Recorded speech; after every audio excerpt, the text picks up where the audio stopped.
What's going on, you guys? You're tuned into the Cutting Room Knife Review. I'm your host, Garrett, and today we have another budget banger. We are checking out the Kizer Bulldog. Now, this is actually a really cool knife. I really like this knife a lot, and I wasn't aware of this knife when I first started this budget banger series.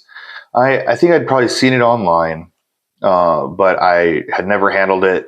And I certainly really didn't consider it at the top of the budget knives at the time. But now that I've gotten my hands on it, gotten to use it a bit, and been introduced to its little sibling, the Mini Bulldog, I can honestly say that this knife ranks up at the top of the best budget knives available right now.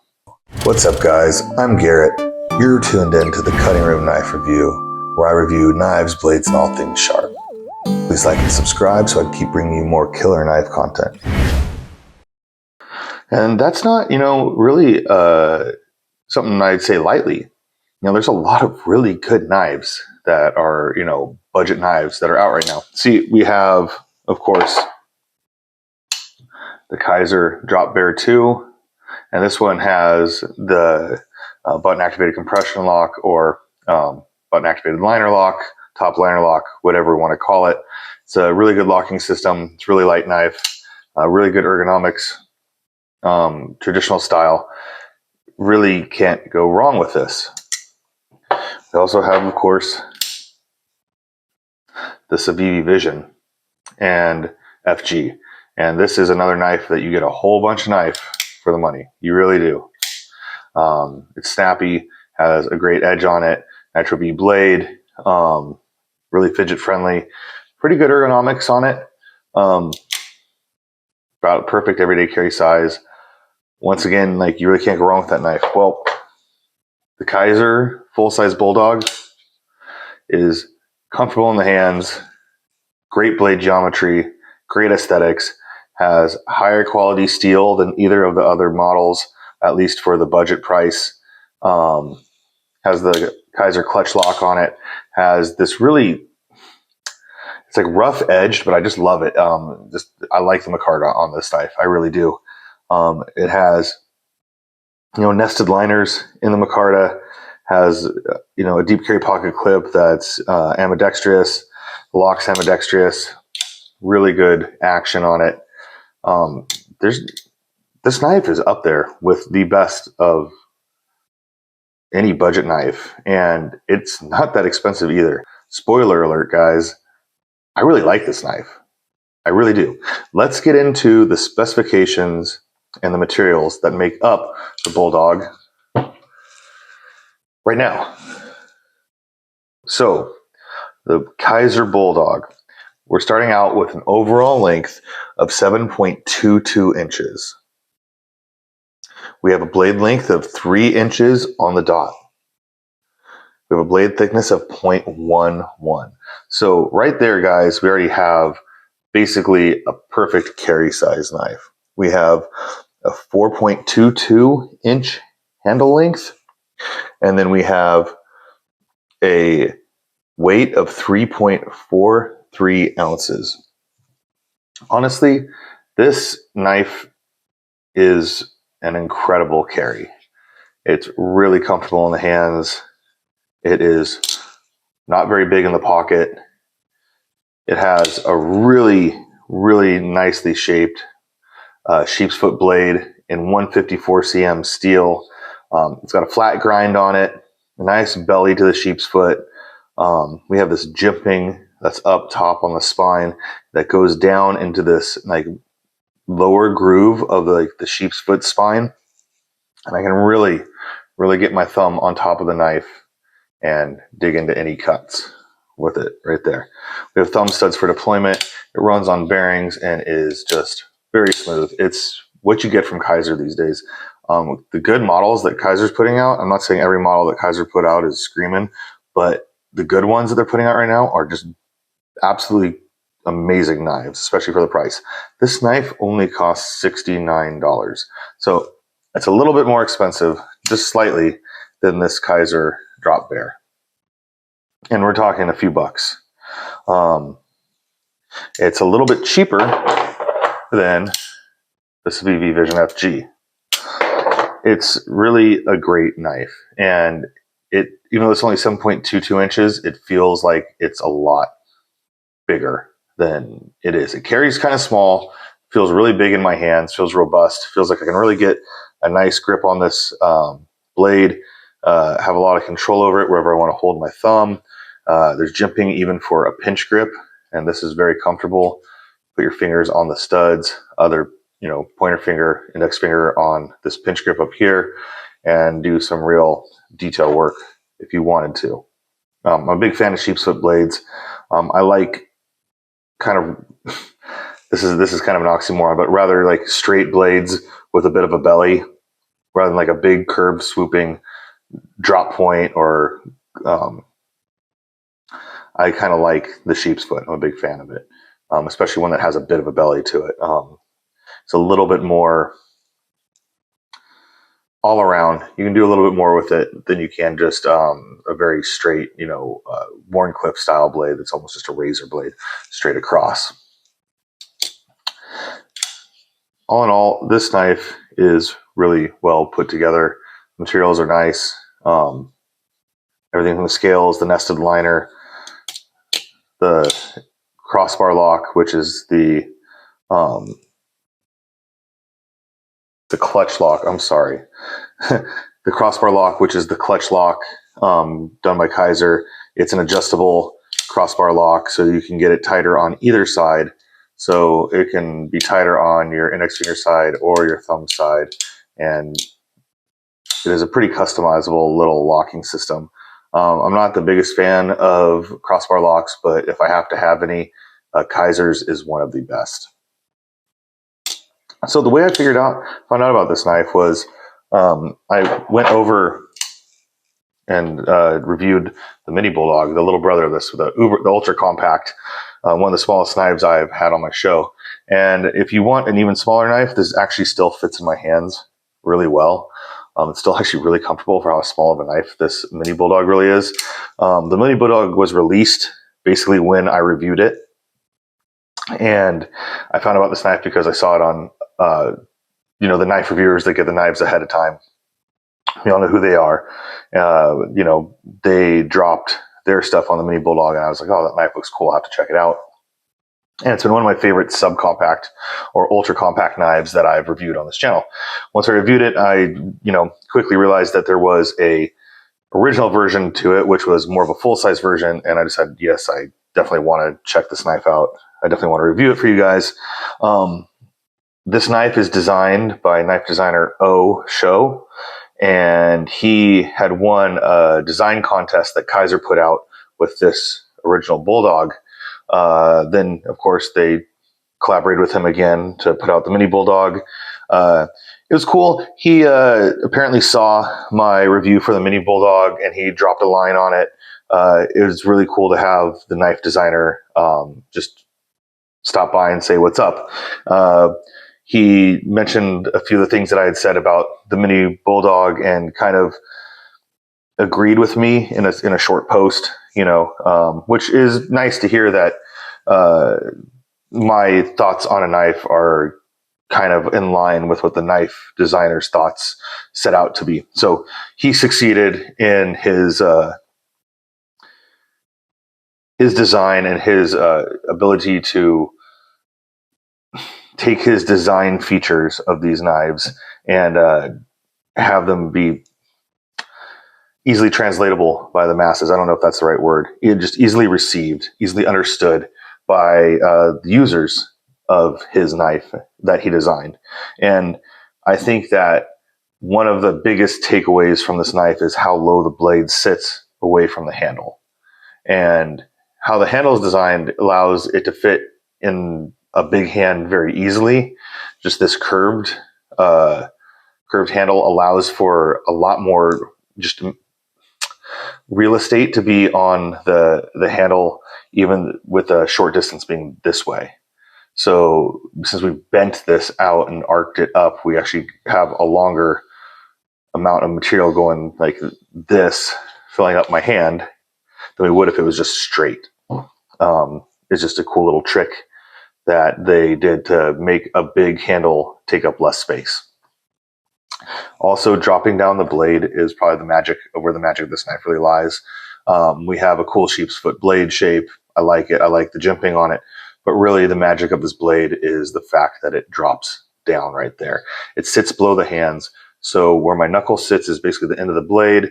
If I cock my hand, I have pretty much the entire blade length of play to slice with and cut with. So I am able to utilize a whole bunch of this knife blade. Works the same with the mini. I have all this blade in such a tiny package, but I have all this edge right here. I cock my hand this way, all of a sudden my knuckle's not in the way. I use a very straight design like their drop bear. If I don't stick it out and away from my hand, if I choke up on it, I lose a considerable portion of the edge because my knuckle is going to hit whatever I'm cutting and slicing and block it from being sliced on this part of the blade. And there's basically really a lot to be said about how smart it is to drop the blade down like this. And a lot of kitchen knives do this, so you don't rack your knuckles against the ground when you are roll cutting. But it works really well for a slicing utensil too, because it takes your hand and gets it up out of the way. With your thumb up on top of it right here, you have all kinds of control over the blade, and you're actually able to push back into the back of the blade, just under the cutting surface but with my knuckle, and I'm able to squeeze the blade between these 2 points, and I just have this blade locked into my hand. The use of this knife is very easy, feels very natural. It's like an extension of my hand. My hat's off to Mr. O.Sho with his design, because it is absolutely killer. And then the action of the knife, it fits really well. The blade flips out very well. It's a comfortable knife to open and close. Yeah, this is an awesome design. So let's compare these knives to some other knives and see some other knives that are maybe a lot more expensive than these, that these kind of hang with and have a similar vibe to. And if you liked those knives or maybe you couldn't afford them, that's why this knife might be so cool for you. So let's check this out. Let's check out this knife versus some other models. Start out with Spyderco Para 3. They're about the same size. It's pretty darn close to the Spyderco Para 3 size.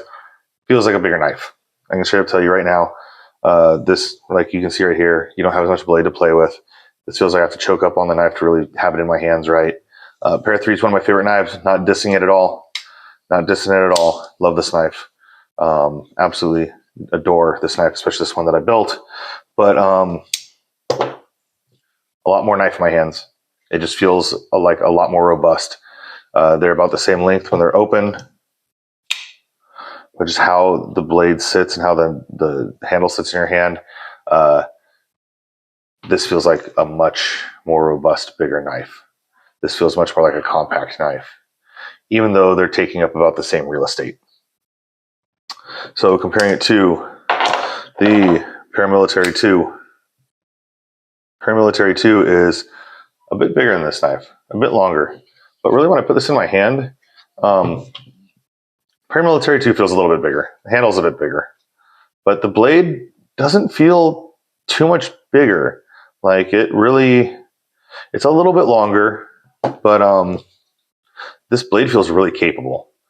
For being a smaller knife, it feels like you aren't losing a bunch of knife when I move up to the Paramilitary 2. I feel like I'm just gaining a bunch of handle with the Paramilitary 2, to tell you the truth. Because you look at the edge, and yeah, there's a bit more tip on the Paramilitary 2. You got a little bit coming out here, but like the reality of it is the meat and potatoes of this edge is the same, and they're actually at very close angles. They're not too far off each other. So there's actually a lot of knives that this knife kind of has semblances to, and it's strange. This is going to be definitely the cheapest of any of the knives that I show you, that I'm going to compare it to. But these are the different knives that I get, like just little one-off vibes from. As far as sheep's foot goes, it's a flat grind, but it kind of gives me Spyderco Spyderco Smock vibes. A little bit different, of a shape when you really look at the edge style though. You look at this edge and you look at this edge and you're like, okay, like you're getting a pretty similar cutting experience. This is a hollow grind, this is a flat grind. Definitely different steels between 154 cm and crew wear. We all know that 154 cm is basically like what I consider an in-between steel. It's not a budget steel anymore. It's like a step above 14C28N. In my opinion, I feel it's a little bit of a step above D2, step above Nitro V, but it's not quite up to the crew wears or any of the S30, S35, S45 VN steels. Definitely not in the MagnaCut range, but it is not really a budget steel anymore. You're getting a nice, really good steel. A lot of knives in the past that have been very nice knives, very high-end knives, use 154 cm steel before we developed all these super steels of today. But I do get that this is like, if you just totally straighten this out, you'd have this knife. But when you look at the blades, they're similar. The handles, the knives hold very differently. I hold this knife out and away from me in order to use the majority of the blade length. It doesn't really kick down below my knuckle. What I do is I hold it out further with this knife. This knife I'm able to choke up on, right? But I don't have to. I can also hold it further back if I wanted to and use it that way, but I feel close to, like I can really have the most out of it when I choke up on this knife. Sorry guys, I think I caught a little bit of the blade on that knife. I was checking myself to see if I was bleeding, and I think I've gotten away without bleeding, but that's the first time I think I've poked myself on the show. Pardon me. But another knife that's really similar to this knife that gives me kind of like the same vibes is we have the Kunwu Padre. Now, the Padre really has an exaggerated version of the belly to this knife. This is kind of a flatter blade. It's a more exaggerated bellied out blade. It's also a clip point on the top versus a sheep's foot, but really what the spine does isn't really what we care about. It's what the blade geometry does. And we have a little bit more belly on this knife, but if you look at it, it has this curved blade shape, or curved handle shape, which curves down and drops the blade below where the fingers hold it, allowing all the cutting to be done past the knuckle. Once again, really good blade geometry, really good knife design, and we all know and love the Kunwu Padre. And I definitely get similar vibes between these knives and how they are held in my hands. If you're comfortable with the Kunwu Padre and you like cutting with this knife is not going to be a bad choice. It's a great budget option that kind of fills a similar niche, if you will. Now I get blade shape wise, I kind of get vibes like this Hyphen XL. This definitely has a straighter sheep's foot, reverse Tonto harpoon blade, and it's hollow ground. But once again, it does kind of kick down a little bit lower than where you're holding the knife up here. It's definitely not as exaggerated as the other ones, but it does take that line off your knuckle, and you're getting you're basically getting a sheep's foot-ish blade on it. Well, it doesn't have the belly that this does right here, but it's another knife that gives me kind of similar vibes. Now, there's two more knives, the Microtech Stitch, which definitely embodies the same style as this knife. I know we have a point and it's a clip point, but once again, we don't care about this side of the knife and how it's different. That's going to matter for how our thumbs step up on it, but our thumb steps up on this knife like this, like that. Watch this. Same thing. Very similar feel to this knife. A lot more knife in my hand right here. Definitely a lot more knife. But where it sits in my hand and where the blade sits under my finger, I'm getting really similar feels. So if you're a fan of the Microtech Stitch, they don't look a whole lot alike, but they have a lot alike in feel. You know, the locking mechanisms, similar. Both run on bearings, but basically you're getting that where the blade sits in relation to the handle and the blade geometry is similar. So if you like the stitch, you know, once again, this might be a good budget blade for you. And finally, just, well, because I can, we have two more knives. We have, of course, the Evolution. And I do get like, you know, budget Evolution vibes from this knife kind of in a way. We have, you know, handle shapes, and this, once again, is a clip point, but this dropped down big bellied blade sits under my hand, under my fingers. And last, but certainly not least, we have the REK Shaman, which does use the same principles, putting the blade below the handle, allowing it to have a ton of exposed blade edge in order to just be a slicing beast. So this is, of course, you know, not anywhere near in the same price leagues as some of the last few knives I've shown in. But if you are looking for a budget knife that has kind of those vibes, this is not a bad choice. It's really not a bad choice. And if you're just looking for a good budget knife in general, this is a great choice. Like, I think that this would be my choice of knife out of the top three budget bangers that I have. Now, it's the newest for me out of them, but I really enjoy carrying this. I really like the feel of it in my hands. It feels really solid. I feel like I could do some real heavy duty work with this knife. I feel like it'd slice really well. I think that I would choose this knife personally over the Drop Bear 2 and the Vision FG right now. But that's just because, you know, it kind of embodies the same feel as some of my favorite, more expensive knives. All of them are really good in their own right. They're very different knives each. They'll have a different locking mechanism.